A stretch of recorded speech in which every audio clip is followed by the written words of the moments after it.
Hey y'all. So I'm going to talk to you a little bit about theories of representation and artworks.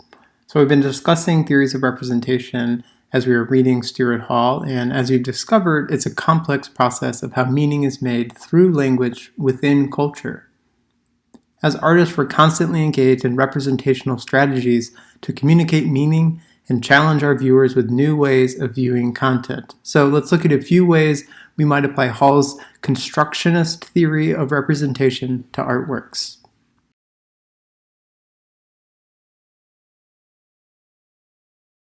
As you've already seen on a few occasions, this is Joseph Kosuth's 1 and 3 chairs from 1965.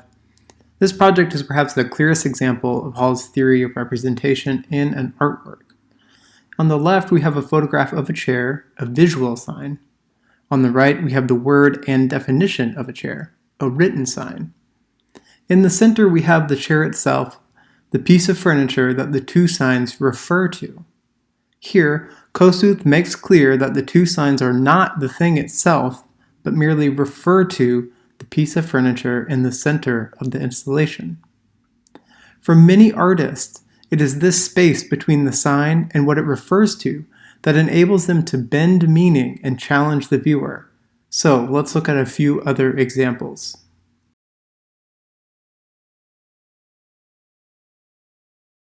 Let's look at two mid-century images depicting women. On the left, we have J. Howard Miller's infamous Rosie the Riveter poster from 1943, which was used as part of a campaign to encourage women to enter the factories in support of the war effort. Because so many men were overseas during the Second War, manufacturers needed an additional labor force to produce goods, including weapons. Arguably prior to this poster, the image of women was not as a labor in the factory. Thus, with images like Rosie the Riveter, we see artists working as part of a larger cultural campaign to redefine popular conceptions of womanhood. Let's look at some specifics. With Rosie, we see a strong, flexed arm and work overalls. Together, these might be interpreted as traditionally quote-unquote masculine characteristics, or signs to use Hall's lingo.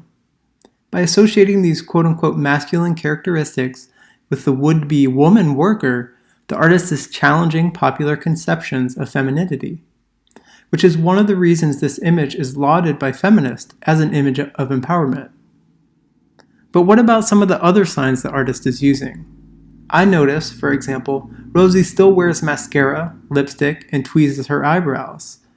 So, while the artist depicts her as capable of physical labor with her flexed arm and work overalls, he also depicts her as, quote, still a woman by giving her makeup.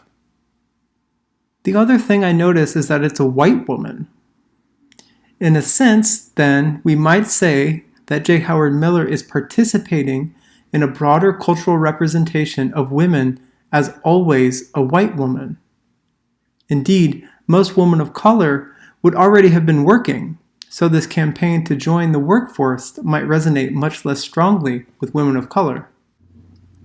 Let's look at the second image, an Electrolux vacuum ad from 1955. Unlike Rosie on the left, this woman delicately holds the vacuum with one finger. Her wrist is limp and delicate to illustrate how light the vacuum is. We might interpret this visual communication as, it's so light, even a woman can carry it. This body language is a far cry from Rosie's strong arm on the left. We also notice in the vacuum ad, the woman is wearing makeup and her hair is finished, as well as wearing a middle-class shirt and dress. This is telling us a few things. First, the vacuum is for middle-class white women. The second is that the image of white womanhood is that of in the home, cleaning, fully done up with makeup. I juxtapose these two images together because it illustrates how concepts are used to signify particular meanings in the realm of culture. Here we have two conflicting images of women. One strong, able to join the factory work floor. One weak, delicately handling a vacuum to clean the home.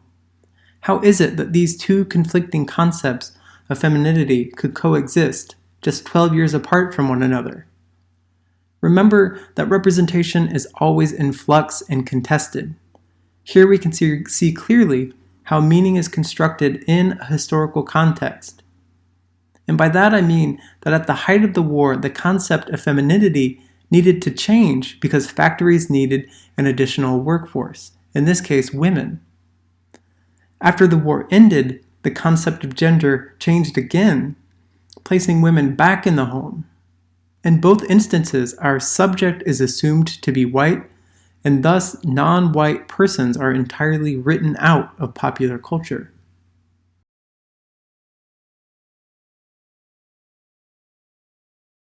Let's look at a very different example. Here's a piece by French art collective Clairefontaine, where the artist has soldered a box cutter into some quarters. So let's break this down a little bit. On the one hand, we have money, more specifically US quarters. On the other, we have a menacing blade that protrudes from the quarter. All of a sudden, the artist has us thinking about both money and weapons through a simple addition to the quarter with a blade. We have an association with blades, just as we have an association with money. And by holding them together, the artist is challenging our conception of each. This is further pushed by the word, or sign, change. Change has two concepts, of course. One, a pocket full of coins or money, change, and the other, to make different or to become different, to change. Clairefontaine is playfully playing the different meanings against one another. Now, all of a sudden, as a viewer, I'm thinking about loose change as in money, but also political change via a threat. What happens if money becomes a weapon? Is money already a weapon? Does change happen through money? Does change happen through violence? If so, violence toward whom? With a simple intervention, the two simple yet emotionally charged concepts, money and violence, the artist opens up a whole series of questions for the viewer.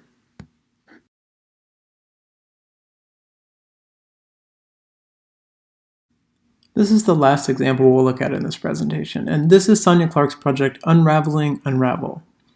Here she meticulously unravels a Confederate flag. Of course, the Confederate flag is imbued with meaning, often contested. For many, it's emblematic of a slave-owning South, and for many, it's emblematic of a Southern heritage or Southern tradition. Clark complicates this immediately by adding on to the concept of the Confederate flag the concept of unraveling, which means, of course, to take apart or undo with care and precision. Note that Clark does not say destroy or burn, but unravel.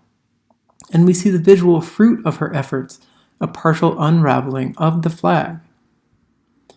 By insisting on the term unravel, at least for me, I think she invites us to consider the weaving of the flag itself as similar to that of the weaving of the South as requiring a careful undoing and understanding. On the bottom of the flag, she allows the threads to pile together, becoming a mix of red, white, and blue thread. On the right, we see three piles of unraveled thread separated, red, white, and blue. Notice how Clark uses the signs red, white, and blue, which for many signify America, in relation to unraveling the Confederate flag. We might infer from this that Clark suggests an unraveling of the history of the South is also an understanding of the building blocks, the red, white, and blue, of the United States. Let's return to Hall explicitly here for a moment. Clark is using a highly meaningful flag, a sign, to bring all of our association with it into the artwork.